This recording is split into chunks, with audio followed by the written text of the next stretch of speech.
नमस्कार दोस्तों, आज मेरे साथ शोलापुर की हमारी नवनिर्वाचित सांसद प्रणीति शिंदे जी और AICC media coordinator Vineet Punia ji हमारे साथ हैं और हम आपके पास आए हैं सबसे पहले शोक जताने के लिए जो हाथरस में लगभग 100 से ज़्यादा लोगों की मृत्यु हुई है।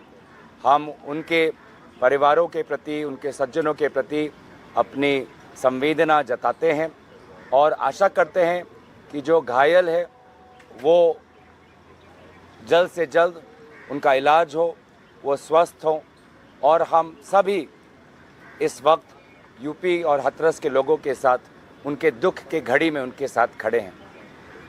साथ ही दोस्तों, मैं ये भी कहना चाहूँगा कि कल हमने एक बहुत दुखद नज़ारा सदन के अंदर देखा।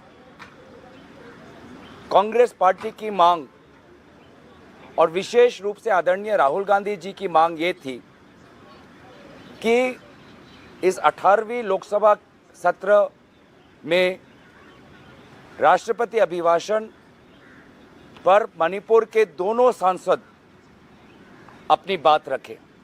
और ये बार बार राहुल गांधी जी हमको कह रहे थे कि दोनों सांसदों को अपनी अपनी बातों रखने का अवसर मिलना चाहिए, क्योंकि राहुल गांधी जी स्वयं मणिपुर गए हैं।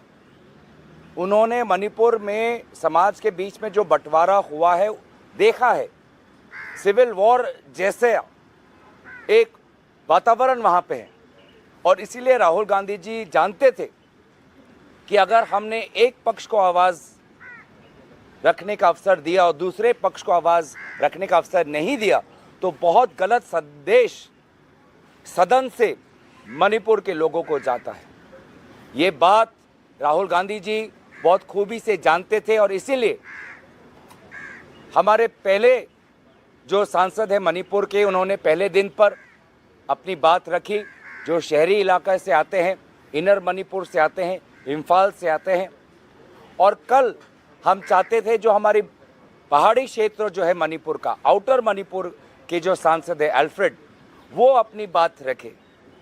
लेकिन अफसोस कि जहां पर हमारी संवेदना मणिपुर के साथ है, प्रधानमंत्री मोदी जी अपने सामने मणिपुर की व्यथा नहीं सुनना चाहते थे। हमारी मांग स्पष्ट थी कि हमें पता है कि प्रधानमंत्री मोदी जी को 4 बजे आना है, उनको अपना भाषण देना है। हमारी मांग इतना ही था कि आप बस 2 मिनट आप हमारे मणिपुर के सांसद को अपनी व्यथा, अपना पक्ष और मणिपुर में शांति और अमन की एक याचना व्यक्त करने का एक अवसर दें। लेकिन अफसोस 2 मिनट नहीं मिला और 2 घंटे हमें सुनने पड़े प्रधानमंत्री को, जिस पर उन्होंने वही पुराने एलिगेशन, वही पुराने आरोप, कभी चुटकुले, कभी मजाक, कभी तंज किया। उन्होंने राजनीति को एकदम निम्न स्तर तक लेके गए और एक सांसद जो वहाँ पे चिल्ला रहा था, बोल रहा था कि मुझे बोलने दो, उनकी बात सुनने का धैर्य उनके पास नहीं था, सहानुभूति नहीं थी, दिल में जगह नहीं थी। और इसीलिए उस क्षण में हमारे उत्तर पूर्वांचल के सांसद, आपने देखा होगा कि उत्तर पूर्वांचल के सभी सांसद हम वेल में आ गए। मणिपुर के 2 सांसद आए, मैं उनके साथ आया, फिर मेरे साथ नागालैंड के सांसद आए, मेरे साथ फिर मेघालय के सांसद आए और हम सभी ने एक दूसरे का हाथ पकड़कर हमने इंसाफ की गुहार लगाई। हमने इंसाफ की गुजारिश की, न्याय की गुजारिश की। मणिपुर को न्याय दो, मणिपुर की आवाज़ सुनो। हम जो उत्तर पूर्वांचल के सारे सांसद हम आ गए और उसके पश्चात मैं धन्यवाद करना चाहूँगा कि हमारे इंडिया अलायंस के सांसद देश के हर कोने से, उत्तर से लेके पश्चिम तक, पश्चिम से लेके दक्षिण तक, देश के हर कोने का इंडिया अलायंस का सांसद उत्तर पूर्वांचल के सांसदों के समर्थन में सब हम वेल में आके हम सभी ने नारा लगाया, मणिपुर भारत का एक हिस्सा है, मणिपुर में आज आग लगी हुई है, मणिपुर को न्याय दो, मणिपुर को इंसाफ दो। 2 घंटे प्रधानमंत्री मोदी जी ने अपनी भाषण रखी, लेकिन एक बार भी मणिपुर का बात उन्होंने नहीं उठाया। अंत में बस उतना ही कहा कि अगर आपको समय नहीं मिला तो आपको पार्टी को पूछना चाहिए। हम पार्टी से क्यों पूछे? हम उनसे क्यों नहीं पूछे? क्या यह प्रधानमंत्री मोदी जी का बड़प्पन नहीं होता कि अगर वो बैठ जाते, अगर वो एक विरोधी सांसद को पानी का ग्लास दे सकते हैं, तो एक विरोधी सांसद जो मणिपुर से आता है उसकी 2 मिनट की बात सुनने का धैर्य क्यों नहीं है उनके पास? बैठ जाते। और मैं कहता हूं कि अगर वो बैठते, बड़प्पन दिखाते और मणिपुर के सांसद को 2 मिनट अपनी बात रखने देते, तो एक बहुत अच्छा संदेश प्रधानमंत्री की तरफ से आज उत्तर पूर्वांचल को जाता, मणिपुर को जाता। तो मुझे लगता है कि प्रधानमंत्री मोदी जी सुनिश्चित सोच से, योजना से मणिपुर को बार बार अपना पीठ दिखा रहे हैं। मोहन भागवत जी ने भी मणिपुर का नाम अर्ज किया, लेकिन मोहन भागवत जी की बात भी कल प्रधानमंत्री मोदी जी ने नहीं मानी, बड़प्पन नहीं दिखा पाए। और मुझे लगता था कि वो नहीं चाहते थे कि उनके सामने कोई मणिपुर का सांसद बोले, और इसीलिए प्रधानमंत्री मोदी वो अपने जिद पर अड़े रहे। 2 घंटे तक वो मणिपुर का सांसद चिल्लाते रहा और प्रधानमंत्री मोदी जी ने विभिन्न प्रकार के राजनीतिक आरोप और निम्न स्तर की राजनीतिक भाषा का प्रयोग किया। मुझे लगता है कि कल हमने एक ऐतिहासिक मौका हमने गंवाया, जब पूरा देश हम मणिपुर को एक संदेश देना चाहते थे। मैं दोबारा आभार प्रकट करता हूं राहुल गांधी जी का, जो पहले दिन से संवेदनशील थे, पहले दिन से वो चाहते थे कि दोनों अपना पक्ष रखें। वो स्वयं खड़े होकर वो अध्यक्ष महोदय को गुजारिश कर रहे थे कि दोनों को अपना पक्ष रखने दे। और फिर मैं उत्तर पूर्वांचल के सांसदों को, जो सब पहले वेल में आए, और उसके पश्चात जो हमारे देश के सांसद जो आए और मणिपुर का हमने साथ दिया, मैं सबको आभार प्रकट करता हूं, क्योंकि हमने इंडिया अलायंस ने हमने एक संदेश दिया कि मणिपुर भारत का अंग है, और मणिपुर में जो अत्याचार हुआ है महिलाओं पर, युवाओं पर, छात्रों पर, बुजुर्गों पर, वो अत्याचारों को हम भूले नहीं हैं और उनके हक की लड़ाई हम लड़ते रहेंगे। मैं बस इतना ही बात कहना चाहता था कि प्रधानमंत्री मोदी जी ने कल बहुत ही एक निष्ठुर व्यवहार मणिपुर के प्रति दिखाया और बहुत अपने जिद पर अड़े रहे, जिसके कारण एक ऐसा वातावरण हुआ। अब मैं चाहूँगा कि आदरणीय प्रणीति शिंदे जी आपको अंग्रेजी में यही बातें व्यक्त करें। Namaste. I offer my condolences to the victims who died and their families of Hathras and the stampede that happened in Hathras yesterday, and 106 people who died. The Congress Party offers condolences to their families. I would like to begin by saying that yesterday we saw a gross show of the Prime Minister's insensitivity and lack of empathy towards the burning issue of Manipur that has been going on for so long. Yesterday, we heard the Prime Minister's reply to the presidential address, and just as the Prime Minister's reply was about to begin, Honorable Rahul Gandhi ji raised his hand as the leader of opposition. It's the second most important position, constituent position, after the leader of the House, which is the Prime Minister. He raised his hand to speak, but he was denied the opportunity. It has never happened that the LOP's mic has been switched off. When the Congress was in power and when the BJP was in opposition, the LOP's mic is always on. Even in the Vidhan Sabhas, the LOP's mics are always on. But first time in the history of this country, the LOP's mic has been switched off. He was denied permission by Honorable Speaker to speak on the issue of Manipur. That in itself is an act of insensitivity and lack of empathy towards Manipur. When that happened, the Prime Minister continued his speech.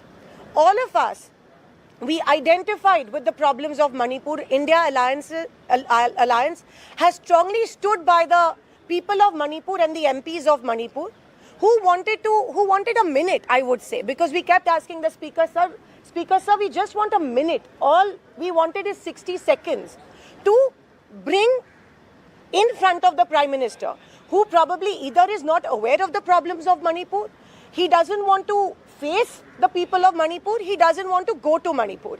And which is why they often deny us the opportunity to present the problems of Manipur in Parliament. There are two MPs from Manipur who were denied the opportunity, who were not given the opportunity to speak. One was given the opportunity, but yesterday, in front of the Prime Minister, because we wanted to draw the Prime Minister's attention. The Prime Minister does not belong to a particular party when he is representing the country. He belongs to the entire nation. The least we expect from him is sensitivity. When so many people have died, when women have been paraded naked in Manipur, the least we expect of you is 60 seconds. Just listen to us for 60 seconds, but they were denied that opportunity, the MPs. Our whip, Honorable Gaurav Gogoi ji, and the MPs, everybody got into the well. We followed them into the well. Entire India opposition leaders, MPs followed them into the well. We were trying to tell the Speaker, just give us 60 seconds. That's all we wanted, but we were denied we were denied the permission. LOP was not given the permission to speak. The Prime Minister refused to speak. Even the Prime Minister didn't even mention Manipur in his speech. That in itself is the most. How hardened can you be? And there's no empathy, there's lack of empathy. He was going on. By the end of it, only the Speaker and the Prime Minister were talking to each other. And of course, the MPs were thumping the desks. There was absolute noise in Parliament. He did not mention any of the important issues. We were telling him that Manipur pe jo अन्याय हुआ है उसके बारे में हमको बोलने दो. He did not pay heed, and this is not the first time that it has happened. They talk about infrastructure that has happened in the northeast. Why doesn't he use those roads to reach Manipur? Why hasn't the Prime Minister gone to Manipur? That's the major big question that we want to ask the BJP and the Prime Minister. Why isn't he letting us talk about Manipur? And this in itself shows that the BJP, for some reason, is not ready to talk about Manipur. They have been caught on the back foot. If you see the Prime Minister's body language, he did not expect that the India Alliance would attack him. The BJP has gone on a back foot, which is why they're not expecting that India Alliance would be attacking them on so many fronts. They thought he's going to have, the upper hand and one-man show, but that's not going to happen. Sorry to say that to you, Mr. Prime Minister. We're not going to let that happen. We're a constructive opposition. You have to respect the opposition. You have to respect and understand the problems of Manipur, and that's all we're asking you to do. You can silence our voices in Parliament, but you cannot silence our voices on the streets of India. We represent the voice of India. We represent the voice of Manipur, and you cannot deny us that opportunity. And wait for the days to come. We are going to continue with our agitations inside and outside Parliament. We are going to make the Prime Minister accountable and answerable. He is responsible for whatever has happened in Manipur. He is responsible for the atrocities committed in Manipur, and he is also answerable and accountable. He is running away from responsibility. Being the Prime Minister is not all about show, and he's so full of himself that he is he's lending a blind eye to Manipur. So it's not all hunky-dory and it's not all about show when you're the Prime Minister. When you're the Prime Minister, you're also responsible and accountable for all the atrocities that are happening in our country. And it is your responsibility, it is also the Speaker's responsibility because we adequately represent each and every community in Parliament, and this is the temple of democracy. And you are insulting that temple of democracy. What is the point of making a new building when you're silencing our voices? But we're not going to let that happen. What is the point of this, such a such a show and so much fauna and flora, when you cannot even listen to us for a minute, and when you cannot, the voices of the families is what, the sorrow of the families is what we want to bring in front of you. Maybe your government has not been capable enough to tell you what has exactly happened in Manipur, so give us that opportunity. But you're denying us that opportunity, which means that you're absolutely insensitive to the problems of Manipur.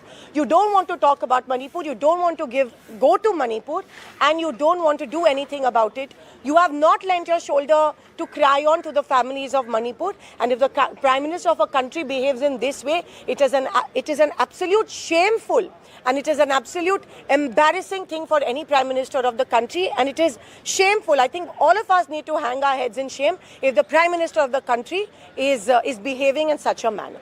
Thank you. Thank you. Thank you. Thank you very much. Thank you. Thank you. Boss, move one on one.